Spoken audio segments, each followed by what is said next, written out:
In today's video, I'm going to discuss the difference between a lion diet and a hypercarnivore diet. But what about the difference between keto and carnivore? Yeah, If a 47-year-old carnivore was and don't forget traveling on a Ketovore. train What from about Toronto Ketovore? to California, and he passes how does 30 honey Why Why is is it it that a that hypercarnivore diet sheep sounds so much via more 37 intense than a fields regular of goats? carnivore diet, but it How turns out long something's is that not? carnivore? Why is it that Garfield Okay, that's enough. always pushes Odie Brain, off the table? I need your help with this. Are you going to be there for me? Okay, yeah. Okay, I got this. All right. Don't make me regret this.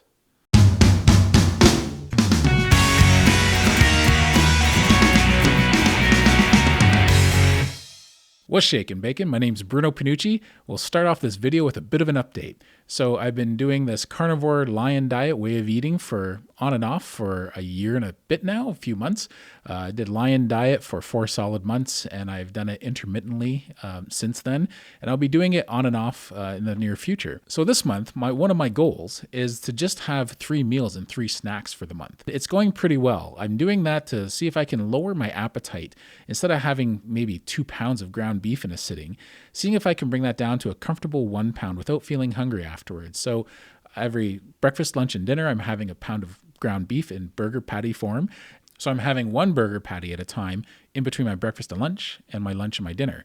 So the goal of that is to just try and keep my blood sugar a little bit more low and even Steven by not letting it get up too much with each meal. Now, I have to admit, with my 24-hour blood glucose monitor, my blood sugar doesn't get out of a normal range to begin with. But I want to see if I could bring those spikes down that little bit more by having smaller meals and seeing how it goes and seeing if I can lower my appetite from, instead of always wanting to have 2 pounds of food, to have a more frequent, smaller portion amount through the day. Just something I'm playing with. The nice thing about this way of eating is it's a little more complex and it takes a little more effort, but it's going to hopefully kind of shrink my stomach a little. Quite frankly, my stomach is used to having 2 pounds of meat at a time.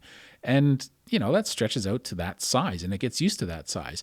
Now, I want to bring that down to maybe about 1 pound at a time. So I'm still getting about 4 pounds of meat a day, almost exactly 4 pounds of meat a day. The odd time, 4.5 pounds. But I'm spreading it out evenly throughout the day. The nice thing about this way of eating is it gives a nice steady flow of protein to absorb into the body all day long. But anyway, we're going to get into the topic at hand. There's a lot of different ways of eating out there that kind of sound carnivore-ish, and people confuse them quite often.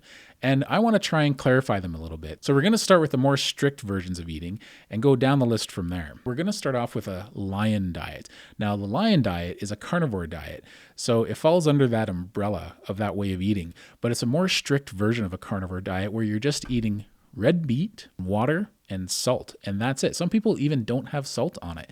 So it all depends on what you find works for you.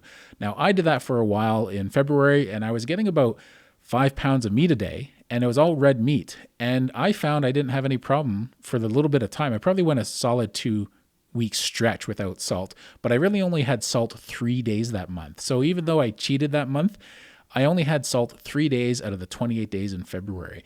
So it was pretty easy. And I feel the best when I do a lion diet. I find one of the big changes is my energy is better, yes. My joints do feel maybe 20% better or so than a regular carnivore diet. But I notice when I'm lying on my side and I'm reading or watching movies or TV shows, after an hour, my hip starts to ache a little bit. And when I do the lion diet, that's completely gone. But when I have a regular standard American diet, within an hour, that hip will ache really bad. So there's a big leap going from that to a carnivore diet, and an even better leap going from the carnivore diet to a lion diet. Now, a carnivore diet consists of any meat products. So that includes beef, poultry, pork, seafood. Some people incorporate dairy and cheese into that. Now, lots of people do that if dairy doesn't bother them, but when it comes to weight loss, that typically slows it down a little bit. So every now and then, if I feel like it, I'll put dairy in my diet, but not if I'm trying to stick to a strict lion diet. But on a regular carnivore diet, I'll do that, knowing that it's going to slow down my weight loss. But the benefit is I still feel pretty good because it frees it up a little bit. You have a little bit more wiggle room and playroom. But I like tea every now and then, and it tastes even better if there's cream in there. I stick between those two, and there's a reason for that because they're both zero carb. You get trace amounts of carbs in a carnivore diet if you have bacon because there's sugar in bacon. So I try and get bacon with really low sugar, virtually no sugar. It's tough to find, but it's out there. And cheese has trace amounts of carbs. Depending on the cheese you eat, you can just Google that information, how many grams of sugar there are in so many grams of cheese. Aside from that, it's as zero carb as you can get. And the Lion Diet's the most extreme with that. And that's enough for most people when they do a carnivore diet. But that can be too restrictive for some people because some people are like, no, I can't do something that strict. I'm one of those people, unfortunately. I have to abstain from carbohydrates and sugar because when I have them in my diet, I crave them. And when I crave them like an alcoholic. I can't stop at just one. I have to keep on going with it. I can't just have that portion size amount and be satisfied. And I don't have an off switch with it. I tried to manage it for years and it just doesn't work. Some people can moderate it. I can moderate alcohol. I can moderate other things, but I can't moderate carbohydrates. Some people, they struggle with alcohol, but they're fine with carbohydrates and sugar. They don't even have a sweet tooth sometimes. So it's funny how we all have different challenges in life. And what one person is pretty good at and they don't shrug their shoulders at all, someone else is struggling with. And it could be vice versa, right? So we all have something. And sometimes you get to the point where you can conquer that problem. And that's when you've reached a pretty good point in life. And that's where I am when I stick with this carnivore or Lion diet. I just have to stay really strict with it. Now, keto, on the other hand, I did that for a while and it didn't agree with me. And one of the reasons was there's too many foods in there that have sugar substitutes, or they're just artificial sweeteners. So keto is an 80% fat diet, 20% protein. Now, it doesn't really matter where you get your protein from. So some people can do that as a vegetarian, as an example, and still be on a keto diet. It doesn't have to be an animal protein. It just has to be protein. It's an 80-20 ratio with about 20 or 25 grams of carbohydrates through the day. So it frees it up. People can have vegetables on that way of eating. There are no vegetables or fruit or grains of any kind on a carnivore or Lion diet. Like I said, it's a zero carb diet. Whereas keto gives a little bit more freedom in there. People can still have some alcohol. They can have some wine. When it comes to alcohol, to be honest, you can have alcohol on a carnivore diet or Lion diet, but it's got to be a zero carb alcohol like vodka or gin.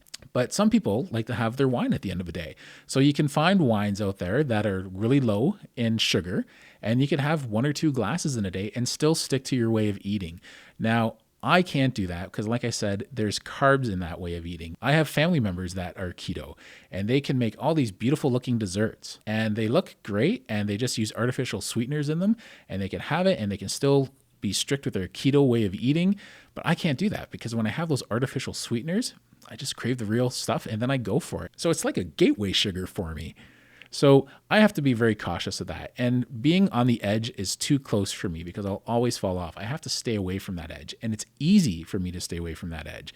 It's tough for me to manage it. But it works for a lot of people. What I think is a better way to go if someone wants to stick with a ketogenic diet because it works so well for them is once they've done it, say, for weight loss, change the ratio up from an 80-20 to a 70-30. That way it's easier to manage. And quite frankly, you'll probably put a little bit of muscle and bone density back on because when you see people who lose a lot of weight from a keto diet, they become kind of like a skinny fat person.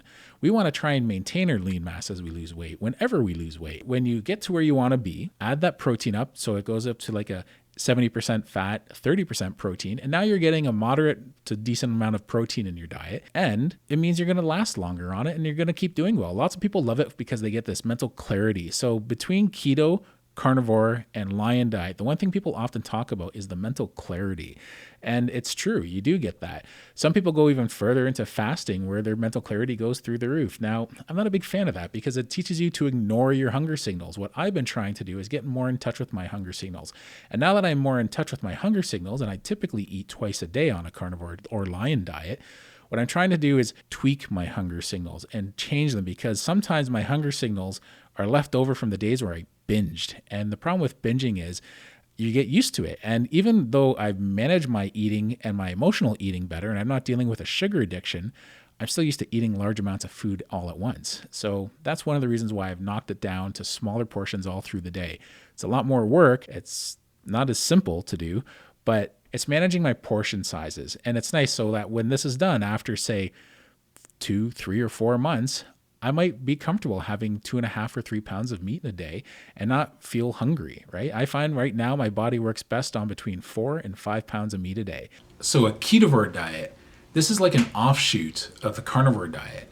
And the interesting thing about this is it allows fruit and vegetable daily. They keep the protein animal-based, like a carnivore diet, but they just allow for a certain amount of fruit and vegetable, but there's no specific amount that they recommend. So it's going to be different for everyone. So once again, just like with the keto diet, if you struggle with sugar or carbohydrate addiction, this version of this carnivore diet might not be the way for you to go. But on the other hand, if a strict diet like the carnivore diet or lion diet is too much for you, and you need to have some of these foods, well, then maybe this is the category of diet that's going to be good for you. So where I find the problem with that is there's no limit on the amount of fruit or vegetables that you're allowed to have. It's not like a keto diet where there's 25 grams of carbs in a day.